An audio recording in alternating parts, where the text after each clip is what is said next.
Good morning, Denise Dryden. I'm out here in Bainbridge Island and it's raining a lot. So I'm hidden under the roof here, and I wanted to talk to you today about this concept of when we despise. And it's a deep, dark, hard word to talk about, and I think we can navigate through this because we're going to look at some of the astrology, we're going to look at family coaching, we're going to look at what happens in relationships, and this concept of when we actually despise, what that energy is all about. So this is a huge week of magnitude, like some of the biggest, I am a novice at astrology, right? And I'm just starting to get a hold of, what the main concepts are. And when you talk to someone who's been doing this for a long time, they've been talking about this next week for decades, for 30, 40 years, hundreds of years, right? So we have a lunar eclipse, we have a full moon, and we have Saturn and Pluto coming in conjunction, all between the 10th and the 12th. So that's all next week, between now and when I talk to you, or right as I talk to you on the 12th, right? So what these planets are asking us to do is to destroy what is outdated and to reconstruct or to construct a new reality, right? So they're saying, like, hey, whatever you guys are doing isn't working. Try something new. I mean, we've got some ideas for you, right? It's about taking responsibility for those kind of darker shadow sides of ourselves that we like to ignore, or we like to point the finger and say someone else is doing that, but I'm not doing that. And what I want to bring into this compassionate place to hold it is that I've been coaching parents for 25 years.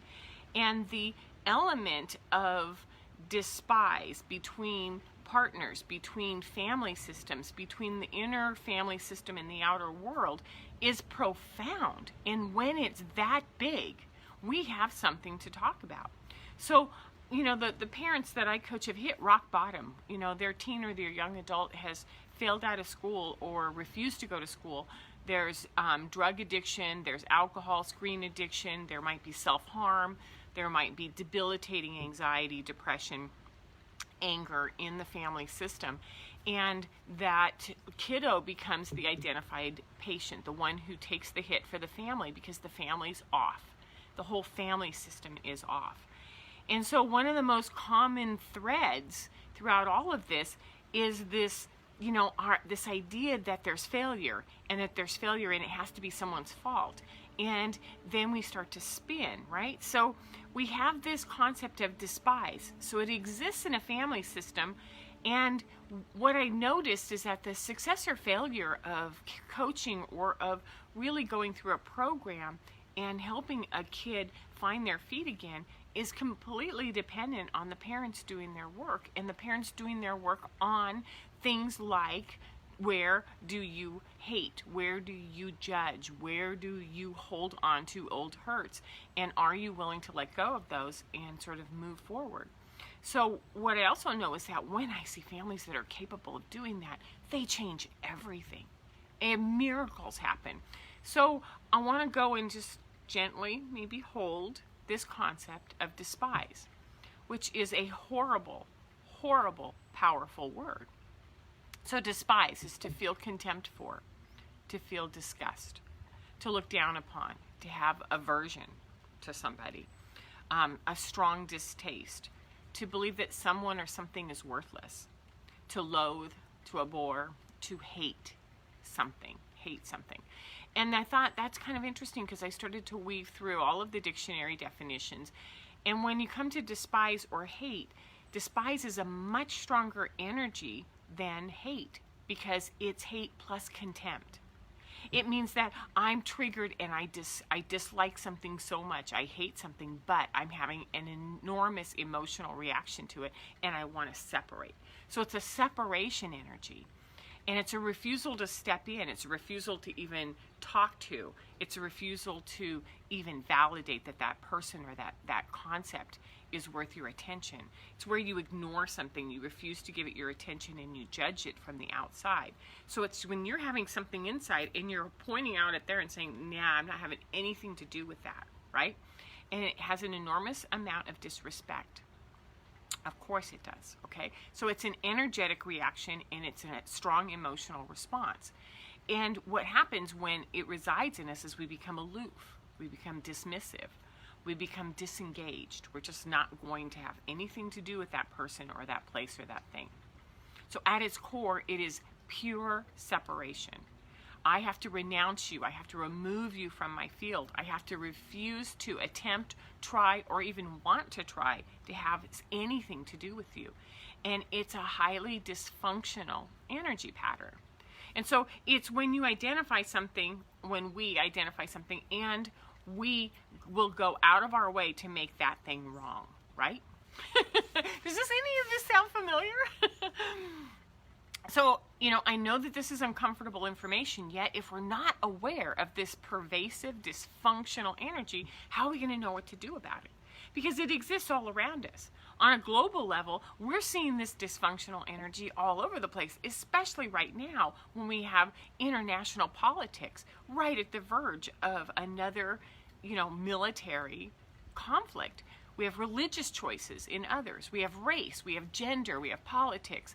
We have, our ability to care and nurture for other human beings who are homeless or who are living in poverty. These are huge, huge issues that we disdain and we stay back from because we don't agree with, right? So when we bring this closer to home here in the United States, we have political parties that won't talk to each other. We have a president that we can actually say we despise. We have sexual preferences where we get to tell whether someone's good or bad based on who they love. We have white supremacy, race issues. We have gender issues between male and female. To go really down to this in the core, if you say the word witch to anybody, you watch them just coil up and go like, no. So there's this disdain that we have in our culture that's so huge. So when we bring this into the family system, into the practice of what I've worked with, I see despise show up between partners, between spouses, between husbands and wives, right?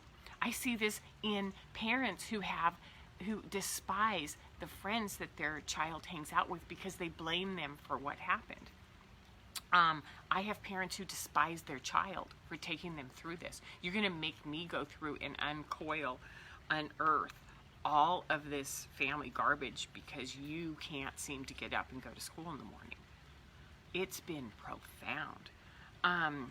I see parents who despise their child because they're of their gender fluidity or their gender preference, and they refuse to call their child by the name that the child has asked to be called for. Any preferences at all. I've seen parents just sort of shut the door and turn into despise against each other, against the child, against the system, against the support systems. Because this is such a strong emotional reaction against someone or something, it's visceral. It's triggered from within. It's something that we believe, and then we project it onto the outside. So it resides in you first, your fear, your judgment, your concept of what makes you uncomfortable, and then you reflect it outward. So it's constant inner pain and conflict that comes out against someone who triggers that. So it's an inner reaction to an outer trigger, and it's where blame enters in. And we're living in a world that's going through huge changes right now. And we can blame every single thing all the way around us for these changes, or we can say the world is changing and I have to figure out why I'm getting so triggered inside.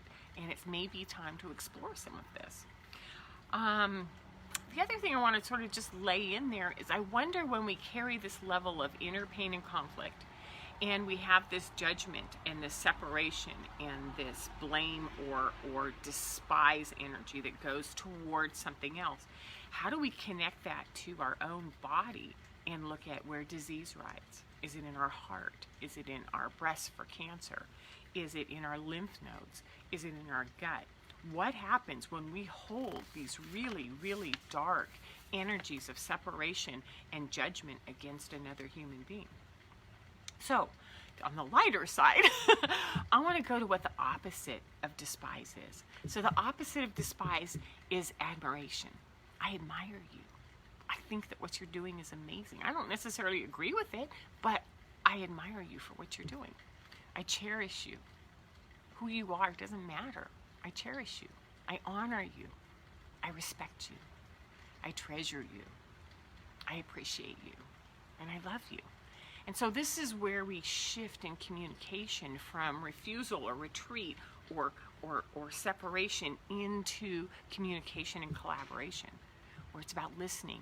It's really about being receptive and being curious and embracing differences and becoming engaged in getting to know someone on a different level. So what we're doing is we're building connection. We're moving from disconnection to connection. And this is going to take every bit of energy we can muster to step through our fears and our old triggers and go towards connection. So this is how, this is where we get to really, where the rubber meets the road, where we really get to decide, am I willing to open different forms of connection? Am I willing to allow change to exist? Or am I going to be stubborn and stay right where I am? So I have some suggestions, of course. This is what we do in the video. So number one is to loosen the mental activity of fear. Where fear, hate, injustice, despise, it resides in you. So that means that you need to spend some time internally nurturing that pain and conflict. So we do that with meditation. We do that with being outdoors, walking, letting nature soften us, using yoga, dance, laughter, play, anything that starts to loosen up that solid grip of fear in your body. The second thing is that to learn how to breathe deep. Most of the time when I'm working with parents who are in conflict, they're breathing from here up. And their shoulders are tight, and their back hurts, and their gut hurts, or their solar plexus are just aching, and you can see all of the symptoms of being shut down on their body. Yet when I walk them through exercises, they have no idea that they're shut down. Number three, learn how to hold presence. Presence is the most difficult thing I've learned. I've been working on it for 5 years since I came across Alan Seal's work, and it's about holding exactly where I am right now, that there's nothing in the past or the stories of the past or any of the influence of the past that can come into where I am right now, and there's nothing in the future where I'm trying to jump ahead into what matters. Where am I going? What's the story I want to create? What are the goals I want to set? It's staying exactly right here and saying whatever's in front of me needs my full attention. So presence is huge. What's here right now? So that's number three. Number four is to listen. Listen without an agenda. Listen without formulating the next thing you want to say or the retaliation or the clarification. Listen with your whole body. Listen with your eyes. Listen with your chest. Listen with your heart. Sort of listen on a whole different level, right? And then number five, allow yourself to be surprised at something. Allow yourself to say, oh, they have the same eyes I have. They have the same laughter I have.